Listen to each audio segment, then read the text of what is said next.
नमस्कार, जय हिंद। आइए आज बिहार पुलिस के सेट नंबर 7 हम लोग डिस्कस करेंगे। इससे पहले सेट नंबर 6 भी डिस्कस किया हूं। 50 क्या पिछली वीडियो में आपको लगभग 57-58 प्रश्न था। पूरी डिटेल में उसको मैं कवर कराया हूं। इस वीडियो में भी जितने प्रश्न हैं सबको हम लोग डिटेल में देखेंगे, अच्छे से समझेंगे। तो अगर चैनल को सब्सक्राइब नहीं किया हो आप तो कर लो भाई। क्यों कर लो? क्योंकि सेट और इम्पोर्टेंट टॉपिक अब आते रहेंगे, आपको मिलते रहेंगे। तो ऐसे में अगर आप नहीं करोगे तो हो सकता है वीडियो मिस कर जाओ, मिल ना पाए। तो चलिए शुरू करते हैं। पहला सवाल कह रहा है, किसके समय भारत में मंगोल के आक्रमण का खतरा उत्पन्न हुआ? भैया मंगोल के आक्रमण का खतरा उत्पन्न होने की बात करता है तो आप बात करेंगे कि इल्तुतमिश। किसके समय में? इल्तुतमिश के समय में मंगोल के खतरा जो है वह उत्पन्न हुआ था। इल्तुतमिश के बारे में 2-3 चीजें और आपको जाननी चाहिए। इल्तुतमिश जो है इसने ही दिल्ली को राजधानी बनाया है। इसने ही दिल्ली को क्या बनाया है? राजधानी बनाया है इल्तुतमिश। पहला पॉइंट। इल्तुतमिश के बारे में एक पॉइंट और जान लीजिए। इसने तुर्क ए चिहलगानी 40 सरदारों का एक दल बनाया था, है ना। तुर्क ए चिहलगानी याद रखिएगा। तुर्क ए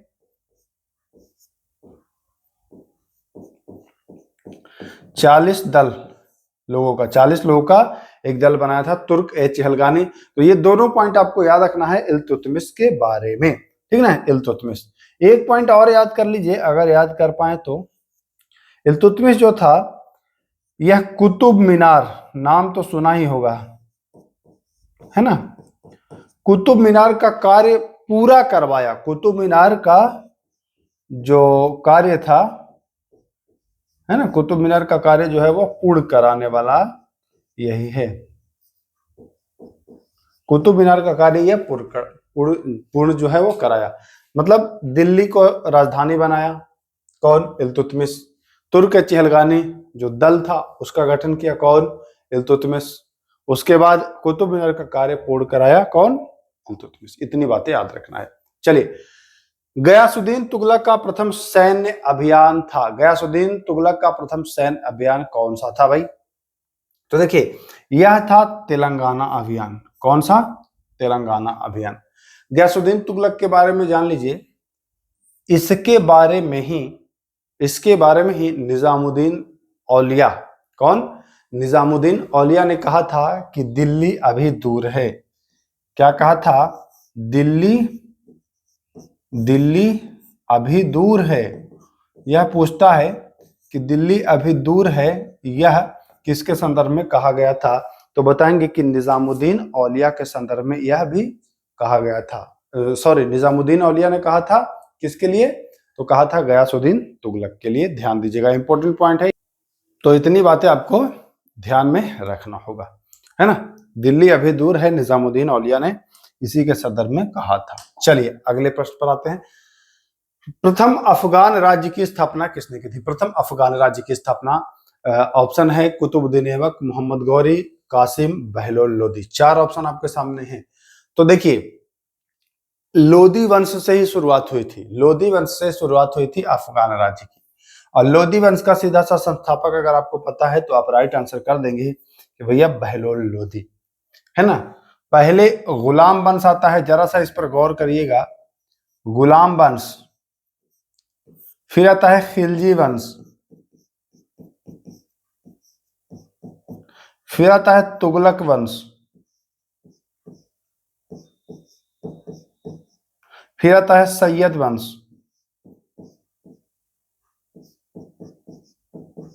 ठीक, फिर आता है लोदी वंश। ध्यान रखिएगा। तो यही जो है, यहीं से आपको शुरुआत होती है अफगानी राज्य की। और लोदी वंश के संस्थापक की बात करेंगे तो बहलोल लोदी। लोदी वंश का अंतिम शासक तो इब्राहिम लोदी, ठीक ना। ये इतनी बातें आपको याद रखिएगा। ये इसके बाद आता है, लोदी वंश के बाद आता है फिर मुगल, ठीक है ना। ये इतनी बातें आपको इसके बारे में कम से कम याद होनी चाहिए, पता रहना चाहिए। समझ गए? चलिए अब हम चलते हैं आगे नेक्स्ट क्वेश्चन की ओर। अगला प्रश्न देखिए क्या कह रहा है। अगला सवाल आइए, आते हैं अगले सवाल। विलियम जोन्स ने कहा में एशियाटिक सोसाइटी की स्थापना की थी? एशियाटिक सोसाइटी की स्थापना 1784 में और कोलकाता में की थी। कहा में? कोलकाता में 1784 विलियम जोन्स ने की थी, कोलकाता में की थी एशियाटिक सोसाइटी की स्थापना। इंपॉर्टेंट प्रश्न है, ध्यान दीजिएगा। विलियम जोन्स के बारे में पूछा जाता है, 1784 एशियाटिक सोसाइटी की स्थापना, और कहा में? कोलकाता में, ध्यान रखिएगा। चलिए हम चलते हैं सवाल संख्या 5 के ऊपर। देखिए 5वां सवाल क्या कह रहा है, आइए। 5वां सवाल, किसने वर्ष 1839 ईस्वी में तत्वबोधिनी सभा की स्थापना की? तत्वबोधिनी सभा की स्थापना 1839 में अगर बात करता हूं तो देवेंद्र नाथ ठाकुर के द्वारा किया गया है। किसके द्वारा? देवेंद्र नाथ ठाकुर के द्वारा। देखिए राजा राम मोहन राय के बारे में एक इंपॉर्टेंट है, सती प्रथा। सती प्रथा का अंत इन्होंने ही कराया था, सती प्रथा का अंत इन्होंने ही कराया था, राजा राम मोहन राय। ध्यान रखिएगा, ये बहुत इंपॉर्टेंट प्रश्न है, ये पूछता है सती प्रथा वाला। आइए, मानव द्वारा उपयोग में लाई गई पहली फसल क्या थी? तो मानव द्वारा पहली फसल जो थी वह गेहूं और जौ थी, दोनों थी, गेहूं और जौ। जी हाँ, चावल नहीं है, ध्यान रखना है। गेहूं और जौ यह मानव द्वारा उपयोग की गई पहली फसल थी, जिसका क्या नाम था भाई? जिसका नाम था गेहूं और जौ। इंपॉर्टेंट है, ध्यान रखिएगा। आइए, बाबर ने अपनी आत्मकथा, जिसका क्या नाम है? इसका नाम है बाबरनामा, में किसे तत्कालीन भारत का सबसे शक्तिशाली शासक कहा है? बाबर जो अपनी आत्मकथा लिखा है उसमें कृष्णदेव राय को, इसको कृष्णदेव राय को सबसे शक्तिशाली शासक कहा है। कृष्णदेव राय का संबंध क्या था भैया? किस वंश से था? तो इनका संबंध था तुल्लु वंश से। याद रखिएगा, तुल्लु वंश से इसका संबंध था, ठीक ना। अब बाबर की जो आत्मकथा है बाबरनामा, ये कभी नाम भी पूछता है कि इसकी आत्मकथा का नाम क्या था, तो बाबरनामा बताएंगे। किस भाषा में लिखा गया था? तो यह तुर्की में लिखा गया था। किस भाषा में? तो यह तुर्की भाषा में लिखा गया था। लेकिन बाद में इसका अनुवाद फारसी में हुआ, बाद में इसका अनुवाद फारसी में किया गया, बाद में इसका अनुवाद फारसी में किया गया। किसके द्वारा किया गया भैया? तो अब्दुल रहीम खान खाना, नाम याद रखिएगा, अब्दुल रहीम खान खाना।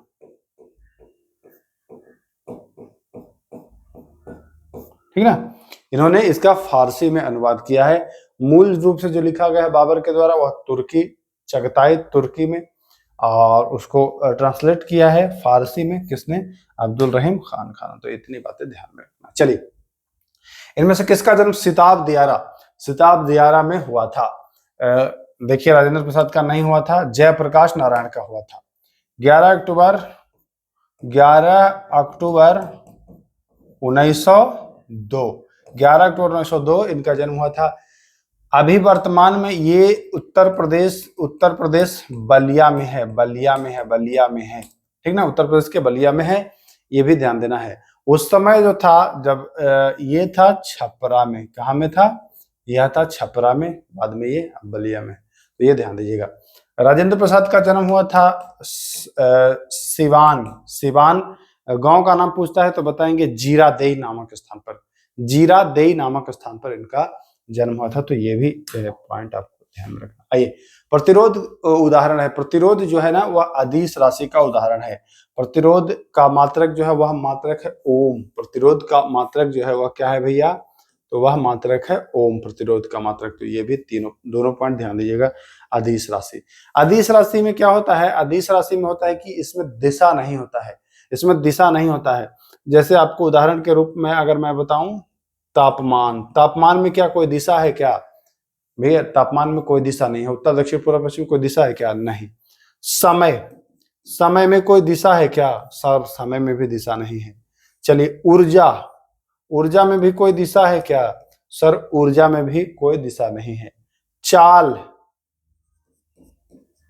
चाल में कोई दिशा है क्या? चाल में भी कोई दिशा नहीं है। ये सब अदिश राशि के उदाहरण है। द्रव्यमान, द्रव्यमान में कोई दिशा है क्या?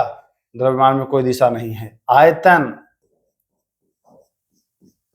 आयतन में कोई दिशा है क्या? आयतन में भी कोई दिशा नहीं है। कार्य, कार्य में कोई दिशा है क्या? तो ये सारे जो हैं वो अदिश हैं, मतलब इसमें दिशा नहीं होता है। जैसे बल, बल में दिशा है। अब आप कहेंगे बल में क्या दिशा है, बल में क्या दिशा है? तो देखिए बल, अगर कहीं भी बल लगाते हैं, जैसे मान के चलिए कि गुरुत्वाकर्षण बल की ही मैं बात करूं, तो उसकी दिशा है ना कि वो पृथ्वी पर ही लगेगा। उसकी डायरेक्शन आपको पता है कि अगर आप गुरुत्वाकर्षण बल लगा रहे हो या गुरुत्वाकर्षण बल लग रहा है तो वो पृथ्वी पर ही लग रहा है, ऊपर की ओर नहीं लग रहा है ना, हवा में तो नहीं चीजें चली जा रही हैं। उसकी दिशा है कि भाई वो पृथ्वी पर लग रहा है, तो उसमें दिशा है। तो ये ध्यान देना है आपको। समझ गए होंगे, मैं उम्मीद करता हूं समझ गए होंगे। चलिए, सामान्यतः ट्यूबलाइट में कौन सी गैस भरी होती है? तो ट्यूबलाइट में जो होती है वह एक तो मरकरी होती है, ऑर्गन के साथ मरकरी गैस भरी होती है। तो ये पूछता है, बहुत बार पूछ चुका है ये इस प्रश्न को, ध्यान दीजिएगा, ऑर्गन के साथ मरकरी।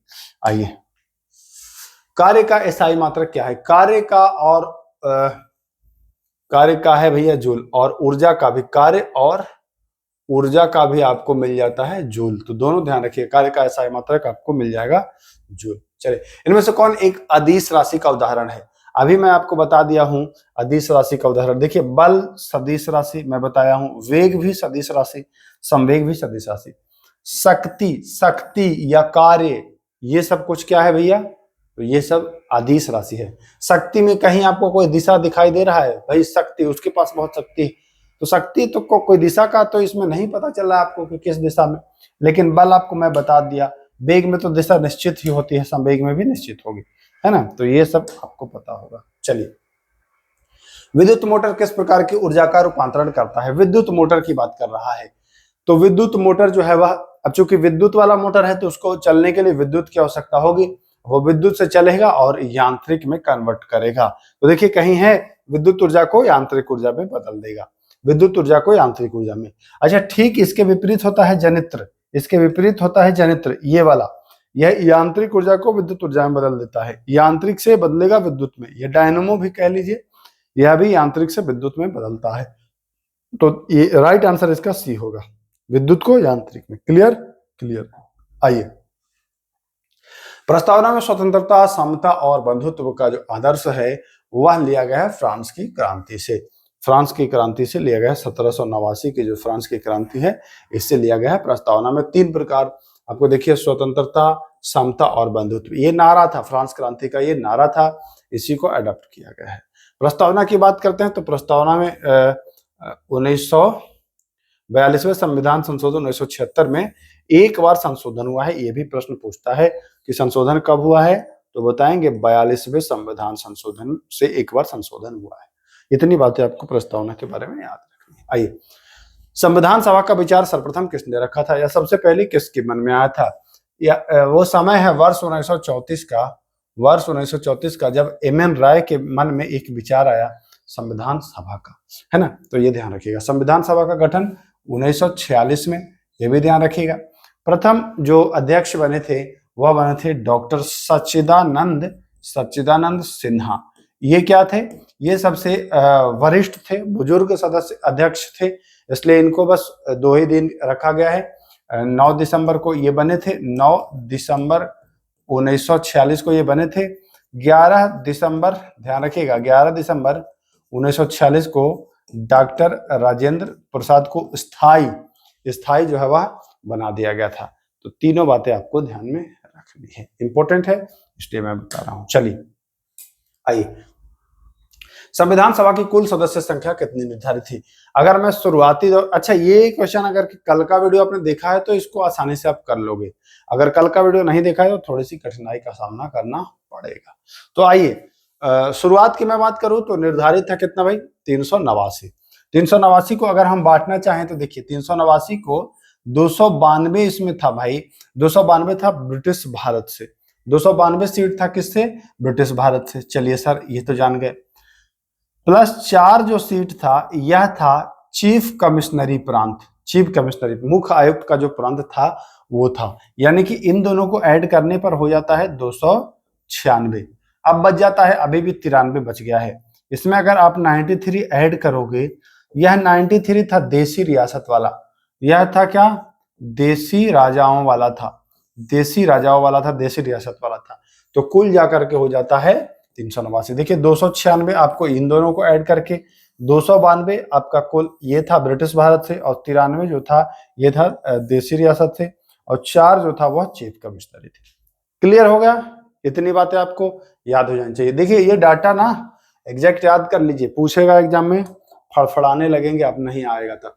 मूल कर्तव्य प्राप्त है भारतीयों को, विदेशियों को, भारत और विदेशियों दोनों को 18 वर्ष की उम्र प्राप्त कर चुके भारतीयों को।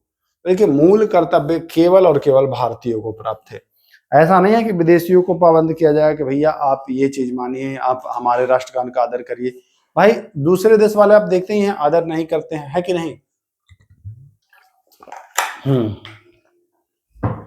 तो जो प्राप्त है वह भारतीयों को ही केवल प्राप्त है, विदेशियों को नहीं। आइए, सरदार स्वर्ण सिंह समिति ने कितने मूल कर्तव्यों की सिफारिश की थी? देखिए 3-4 बातें ध्यान में रखना है इस क्वेश्चन को बनाते समय।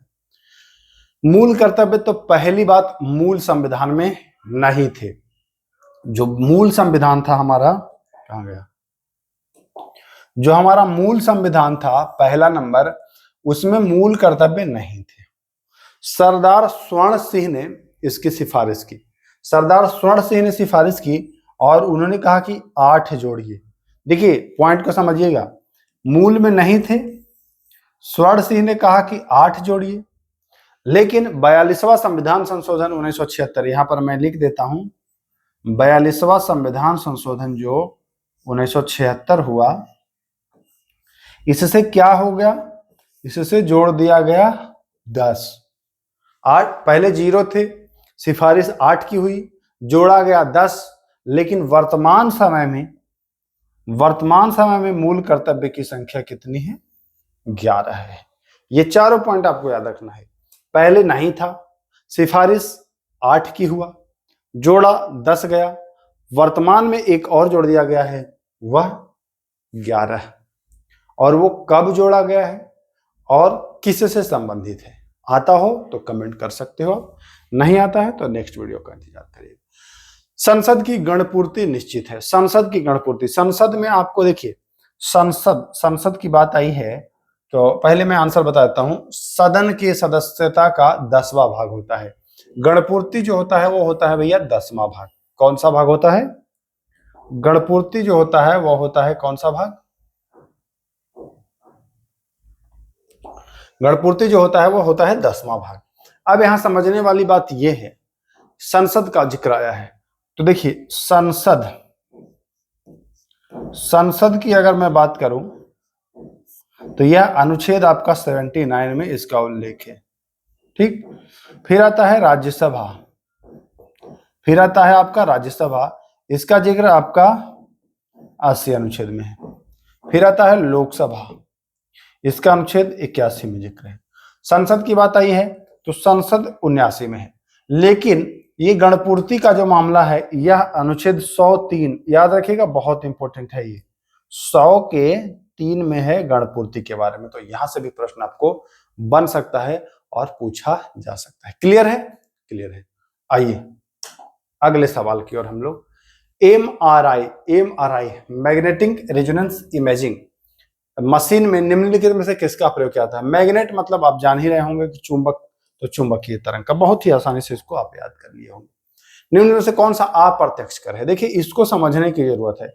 अप्रत्यक्ष और प्रत्यक्ष दो होता है, मतलब डायरेक्ट और इनडायरेक्ट। प्रत्यक्ष का मतलब क्या कि डायरेक्ट हमसे ले लिया गया, अप्रत्यक्ष का मतलब क्या कि हमसे लिया गया लेकिन डायरेक्ट नहीं लिया गया, अन्य माध्यम से लिया गया। जैसे समझना है आपको, एक चीज समझना है, आप दुकान में गए एक फोन खरीदने। क्या खरीदने? फोन खरीदने। फोन का कीमत जो है वह है 32,000। माना कि फोन का कीमत है 32,000, इस पर जीएसटी वगैरह लगा करके, है ना, एसजीएसटी और सेंट्रल का जीएसटी हो गया और राज्य का जो भी जीएसटी जितना भी हो, उदाहरण के रूप में मैं बता रहा हूं कि जीएसटी इस पर मान के चलो कि भैया 5,000 लग गया है। आपसे दुकानदार कितना पैसा लेता है? दुकानदार 37,000 लेता है। ठीक, क्यों? फोन है 32 का, 5 टैक्स लगा, लिया 37। आप तो पूरा दे दिए, आपने तो टैक्स भी दिया ना, 5,000 टैक्स ही तो दिया, लेकिन आप ये टैक्स किसको दिया? आप तो आपने ये टैक्स दिया दुकानदार को।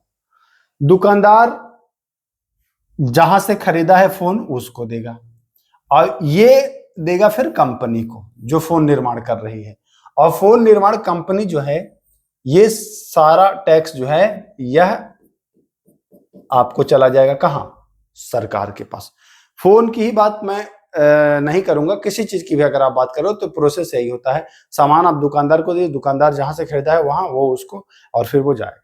लेकिन जब आप नौकरी करते हैं, जैसे हम लोग नौकरी करते हैं, तो इनकम टैक्स कटना होगा, तो आपके खाते से डायरेक्ट सरकार काट लेगी। तो आयकर जो होगा, आयकर यानी कि इनकम टैक्स, यह डायरेक्ट आपसे काट लिया जाएगा। यह प्रत्यक्ष कर है। अबकारी कर भी आपसे डायरेक्ट ले लिया जाएगा, चुंगी कर भी आपसे ले लिया जाएगा। लेकिन बिक्री कर, कोई वस्तु अगर बिक रहा है तो वो देखिए कौन सा माध्यम उपयोग होता है। तो अप्रत्यक्ष में यही होता है कि आपसे नहीं लिया जाएगा। आपसे मतलब लिया जाएगा, लेकिन सरकार आपसे नहीं लेगी, वो कंपनी फिर वो ऐसे कैसे करके। और प्रत्यक्ष में कि आपसे डायरेक्ट ले लिया जाएगा। अब आप बताएंगे टोल टैक्स किस प्रकार का टैक्स है, ये आप कमेंट करिएगा। टोल टैक्स जो है किस प्रकार? परम शून्य ताप क्या है भाई? तो परम शून्य है लगभग न्यूनतम संभव तापमान, 0 केल्विन कहते हैं इसको। इसको कहा जाता है 0 केल्विन, ध्यान रखिएगा। हाँ, सैद्धांतिक रूप से न्यूनतम संभव तापमान, यह परम शून्य। निम्नलिखित में से कौन सी अधातु कमरे के तापमान पर तरल होती है? देखिए यहां पर समझना है, अधातु पूछ रहा है। अधातु पूछे तो बताएंगे ब्रोमीन, ठीक है ना। और अगर धातु पूछता, अगर पूछता धातु तो बताएंगे पारा। दोनों याद रखना है, धातु पारा, अधातु ब्रोमीन। क्लियर? आइए, दो उत्तरोत्तर श्रृंग अथवा दो उत्तरोत्तर गर्त के बीच की दूरी को क्या कहते हैं? वेवलेंथ की बात कर रहा है। अगर ये प्रकाश इस दिशा में चल रही है तो क्या कह रहा है? दो श्रृंग ये और ये, या दो गर्त ये और ये के बीच की दूरी को क्या कहते हैं? तरंग दैर्ध्य कहते हैं। क्या कहते हैं? तरंग दैर्ध्य। तो देखिए ये वेवलेंथ राइट आंसर हो जाएगा, यही तरंग दैर्ध्य है ना। क्लियर हो गया? आइए, पेरिस्कोप किस सिद्धांत पर कार्य करता है? अपवर्तन, विवर्तन, पूर्णातिक या परावर्तन? देखिए जरा सा इसको अगर समझ लेंगे तो आप आसानी से चीजों को याद कर पाएंगे। देखिए पेरिस्कोप पहले आप देख लो भाई, ठीक। मान के चलो यहां कोई वस्तु रखा हुआ है, ठीक है ना, इसको देखना है और आप हैं यहां, तो आप तो सीधा ही देखेंगे, मुड़ी उठा के तो देखेंगे नहीं क्योंकि दीवार है। अब ये देखिए, ये पेरिस्कोप जो है ना, ये इस तरीके से ऐसे बना हुआ है। बस जरा सा चीजों को समझ लो आप आसानी से।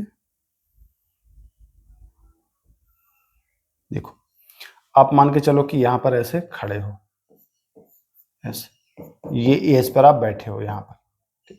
होता क्या है कि इसमें एक मिरर लगा होगा यहां, तो वस्तु पर से प्रकाश टकरा करके इस पर पड़ेगी, ऐसे पड़ेगी। अब यहां से प्रकाश टकराएगी और यहां पड़ेगी। अब एक मिरर यहां भी लगा होगा ऐसे, ठीक। अब यहां से प्रकाश टकरा करके ये आपकी आंखों पर आ जाएगी, तो आप यहां से ऐसे नली के माध्यम से इस तरफ का देख सकते हैं। ये होता है पेरिस्कोप। तो इसमें आपने क्या देखा? प्रकाश क्या हो रहा है, यहां टकराया और यहां आया फिर टकराया, यानी कि प्रकाश का परावर्तन हो रहा है। प्रकाश का क्या हो रहा है? परावर्तन, टकरा करके आना, परावर्तन हो रहा है। तो देखिए यहां पर परावर्तन ऑप्शन बिल्कुल डी सही है। मैं उम्मीद करता हूं इस डायग्राम से आप बहुत ही आसानी से समझ गए होंगे, पेरिस्कोप यही है। चलिए आइए, आकाश किस कारण से नीला होता है? आकाश तो जानते ही हैं कि प्रकीर्णन की वजह से नीला होता है, प्रकीर्णन। लेकिन लेकिन लेकिन कौन सा? सूर्य के प्रकाश का परावर्तन? नहीं, प्रकीर्णन बोले हैं सर। अपवर्तन? नहीं, प्रकीर्णन बोले हैं सर। तो देखिए प्रकीर्णन तो यहां भी ऑप्शन में है और यहां भी ऑप्शन में है। ये कह रहा है कि सूर्य के प्रकाश के लघुतर तरंगदैर्ध्य मतलब छोटा, लघु मतलब छोटा, सूर्य के प्रकाश के दीर्घतर तरंगदैर्ध्य, तो प्रकाश के किस रंग का तरंगदैर्ध्य न्यून होगा, छोटा होगा? तो जानते हैं आप कि सर नीला होता है आसमान, है ना, यानी कि इसका तरंग दैर्घ्य छोटा होगा। लाल का होता है बड़ा, अगर बड़े का होता हो, अगर दीर्घ का होता तो आसमान लाल रहता, दीर्घ का तो नहीं हो रहा है, छोटे का हो रहा है, यानी कि क्या हो जाएगा, छोटा वाला ऑप्शन, ऑप्शन सी सही। समझ पाए तो ठीक है, नहीं समझ पाए तो कोशिश करिए समझने की। रासायनिक रूप से सूखी बर्फ, ठोस कार्बन डाइऑक्साइड, सूखी बर्फ। आइए, टीपू सुल्तान ने अपनी राजधानी बनाई, श्रीरंगपट्टनम में बनाई थी, 1782 में बनाई थी, नहीं 82 या 84 में संभवतः बनाई है।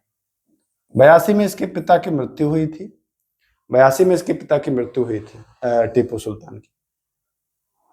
ये ध्यान रखिएगा, टीपू सुल्तान की मृत्यु की अगर मैं बात करूं तो 1799 में इसकी भी मृत्यु हो गई थी, तो ये भी आपको ध्यान देना है, टीपू सुल्तान की मृत्यु हो गई थी 1799 में। आइए, श्रीरंगपट्टनम, इसका आंसर याद रखिएगा, श्रीरंगपट्टनम में राजधानी बनी थी। चलिए, भारत के ध्वज गीत झंडा, झंडा गान के रचयिता कौन थे? रविंद्रनाथ थे, रामधारी सिंह दिनकर थे, श्यामलाल गुप्ता पार्षद थे और गणेश शंकर विद्यार्थी। तो यह जो थे, विजय विश्व तिरंगा प्यारा झंडा ऊंचा रहे हमारा, विजय विश्व तिरंगा प्यारा झंडा ऊंचा रहे हमारा, श्यामलाल गुप्ता पार्षद। और ये आप अगर जानना चाहेंगे कि झंडा गीत को अपनाया कब गया था, तो 1938 में कांग्रेस अधिवेशन में अपनाया गया था, तो ये भी पॉइंट आप याद रखिएगा। इंडिया वार ऑफ इंडिपेंडेंस, 1857 की क्रांति के बारे में बीडी सावरकर ने कहा था। 1857 की क्रांति में मंगल पांडे 29 मार्च को इन्होंने, माना जाता है कि इन्होंने विद्रोह जब किया था तो 29 मार्च 1857 था, है ना। बाकी मेरठ से हुआ था 10 मई, मेरठ से हुआ था 10 मई 1857 को, है ना। और ये बैरकपुर बंगाल से किए थे, ये वाला, और ये था मेरठ से। तो दोनों पॉइंट आपको याद रखना है। आइए, जिम्बाब्वे पहले जाना जाता था दक्षिणी रोडोशिया के नाम से, गोल्ड कोस्ट घाना, है ना, तो ये ध्यान दीजिए। पूर्वी समुद्र की स्वामी श्रीलंका को कहा जाता है, पूर्व समुद्र का स्वामी श्रीलंका को कहा जाता है। आइए, विली विली है, तो ये चक्रवात है, उष्णकटिबंधीय चक्रवात है जो ऑस्ट्रेलिया का चक्रवात है, ये भी बहुत ईजी है, ध्यान दे रहे होंगे। आइए अगला आते हैं समताप मंडल के विषय में। देखिए क्या कह रहा है क्वेश्चन, कह रहा है समताप मंडल में ओजोन परत का कार्य क्या है? तो ओजोन परत का कार्य है परावैंगनी किरणों को रोकना, परावैंगनी किरणों को रोकना। तो देखिए, भूतल पर परावैंगनी विकिरण ताप को थामना, मतलब कि ये जो परावैंगनी किरणें आती है उसको पृथ्वी तक पहुंचने नहीं देना है, रोक लेना है, तो ये भी ध्यान दीजिए। आइए, निम्नलिखित में से कौन सा कथन सही है? धन विधेयक राज्यसभा में प्रस्तुत होता है, नो। धन विधेयक लोकसभा में प्रस्तुत होता है, यस। यह संसद के किसी भी, नो। यह लोकसभा में प्रस्तुत नहीं किया जाता है, नो। ऑप्शन क्या हो जाएगा? बी। धन विधेयक की बात आई है, धन विधेयक आप याद कर लीजिए, अनुच्छेद 110 में मिलता है, अनुच्छेद 110 में मिलता है। धन विधेयक को परिभाषित कौन करता है? तो लोकसभा का स्पीकर, लोकसभा का जो स्पीकर होता है यह परिभाषित करता है कि कोई विधेयक धन विधेयक है या नहीं। यह अगर राज्यसभा में जाता है, धन विधेयक पेश तो होता है लोकसभा में, लेकिन राज्यसभा में जाता है वो, तो राज्यसभा अधिकतम कितने दिन तक उसको रोक सकता है? धन विधेयक के बारे में पूछता है कि धन विधेयक को राज्यसभा अधिकतम कितने दिन तक होल्ड कर सकता है, कितने दिन तक रोक सकता है, क्योंकि पाबंदी होती है कि भाई इसके बाद आप नहीं रोक सकते हैं, पाबंदी होती है, और ये 14 दिन का पीरियड होता है, 14 दिन तक ही आप रोक सकते हो, नहीं तो फिर वो स्वतः पारित हो जाएगा, तो ये भी आपको ध्यान देना था। आइए, राज्य विधानसभा के निर्वाचन का संचालन करता है राज्य विधानसभा। देखिए, यहां पर भारत का निर्वाचन आयोग ही करता है राज्य विधानसभा का, ये मत समझ लेना कि राज्य निर्वाचन आयोग। राज्य निर्वाचन आयोग पंचायतों का चुनाव कराता है, न कि विधानसभा का और विधान परिषद का, ये ध्यान दीजिएगा। ये राज्य निर्वाचन आयोग जो अनुच्छेद 243 के में है, ये कराता है खाली पंचायत वाला, तो यहां पर राइट आंसर होगा ये। चलिए, भारतीय हरित क्रांति की जनक जो है वो पंतनगर को कहा जाता है, ये उत्तराखंड में है। हरित क्रांति का जनक MS स्वामीनाथन भारत। विश्व में पूछता है तो नॉर्मन बोरलॉग। इतनी बातें आपको ध्यान में रखनी है।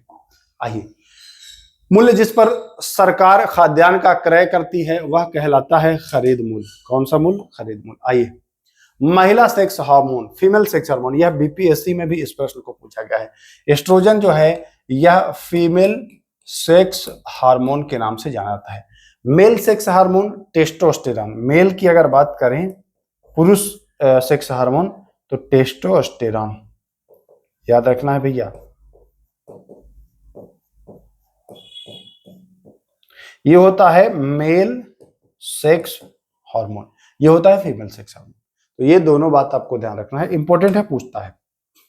निम्नलिखित में से यौगिकों के किस समूह को सहायक आहार कारक कहा गया है? सहायक आहार, ये है सहायक है भैया, ये सहायक है और यह है विटामिन। विटामिन सहायक आहार में गिनती होती है। निम्न में से कौन पौधों की जड़ों का कार्य नहीं है? जड़ का कार्य क्या है? तो जल अवशोषण करना तो कार्य है। पोषक तत्वों का भी अवशोषण करती है, पौधों को सहारा भी प्रदान करती है, यानी कि प्रकाश संश्लेषण पत्तियों के द्वारा होता है, तो ये ध्यान देना। आइए, औरंगजेब की 1707 ईस्वी में मृत्यु होने के बाद सत्ता किसने संभाली? तो औरंगजेब मरा है 1707 में, उसके बाद बहादुर शाह प्रथम ने सत्ता संभाली। इसका नाम है शाह ए बेखबर, शाह ए बेखबर, बेखबर। इसे लापरवाह शासक भी कहा गया है, इसे लापरवाह शासक भी कहा गया है। मोहम्मद शाह ये रंगीला है, मोहम्मद शाह रंगीला बादशाह है। जहांदार शाह लंपट मूर्ख, ये क्या कहलाया है? लंपट मूर्ख। फर्रुख शेर को घृणित कायर, है ना, कल वाले वीडियो में मैं आपको बताया था। अकबर द्वितीय नहीं है। चलिए, अंतिम मुगल सम्राट बहादुर शाह था, उसके पिता का नाम, अंतिम मुगल सम्राट जो था बहादुर शाह जफर, बहादुर शाह कौन था? जफर था। इसके पिता का नाम था अकबर शाह द्वितीय, याद रखिएगा, अकबर शाह द्वितीय इसके पिता का नाम था। इंपॉर्टेंट है भाई, ध्यान रखना है। टीपू सुल्तान अंग्रेजों के साथ युद्ध में कब मारे गए? मैं बता चुका हूं, टीपू सुल्तान चौथे आंग्ल मैसूर युद्ध में मारे गए हैं और 1799 में ये मारे गए हैं। कब मारे गए हैं? 1799 में ये मारे गए हैं टीपू सुल्तान। क्लियर है? क्लियर है। आइए, इनमें से कौन सा रोग प्रोटोजोआ से फैलता है? तो प्रोटोजोआ से फैलने वाला रोग की अगर बात कर ले, देखिए ऑप्शन है अतिसार है, पोलियो है, जुकाम, खसरा, पोलियो, ये वायरस से है। अतिसार जो है वह आपको प्रोटोजोआ से मिल जाएगा। चलिए, इनमें से कौन यूनिसेलुलर है?